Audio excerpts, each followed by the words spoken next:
stretching back decades, for whatever reason, Hibernian's kind of been labelled with the tag of being a selling club. Obviously everyone's talked about the progress that we've made off the pitch with the new East Stand and the training facilities there.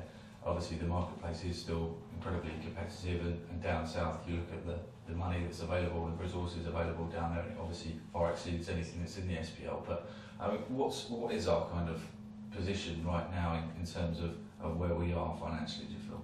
Well, it's a difficult world just now. Every business is suffering, and we're no different to that. But we're secure, we're stable, we're steady.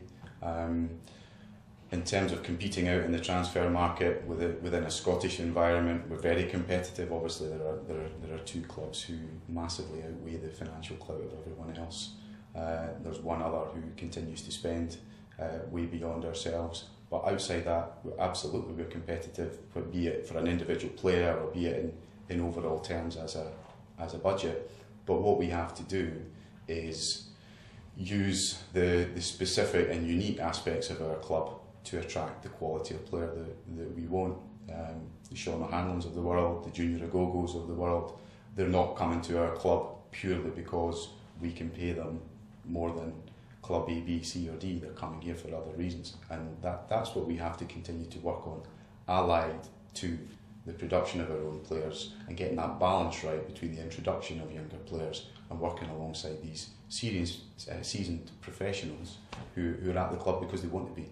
So essentially the emphasis is that Hibernian are never going to be forced to sell players. It's a case of us choosing as and when and whether or not the deal suits the club, and it will be beneficial. We've never been in that situation, and in my 10 years involved with the club, we've never been in the position where we've been forced to sell a player, and certainly not without the manager's express approval. And I would hope that would never change.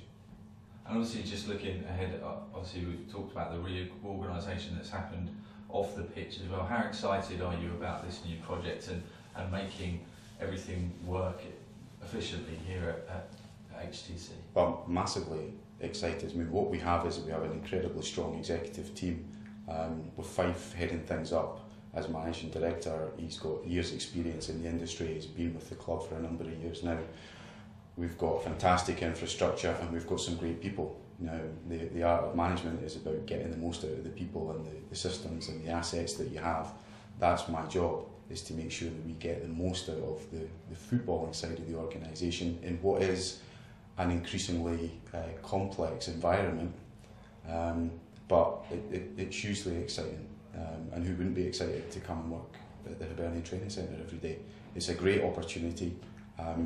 Working very closely with the manager and with the coaching staff, we feel very positive about things, contrary to how people may feel or how it might appear. It's been a very positive, it's been a very productive pre-season in terms of both recruitment, and I know how the squad have got on in their pre-season, and yeah, I mean, it is still very exciting, but part of that excitement is because we've still got a way to go, and we've definitely still got some work to do in the next few weeks, but we strongly believe that we'll produce positive outcomes from that, and hopefully that leads us into a positive season.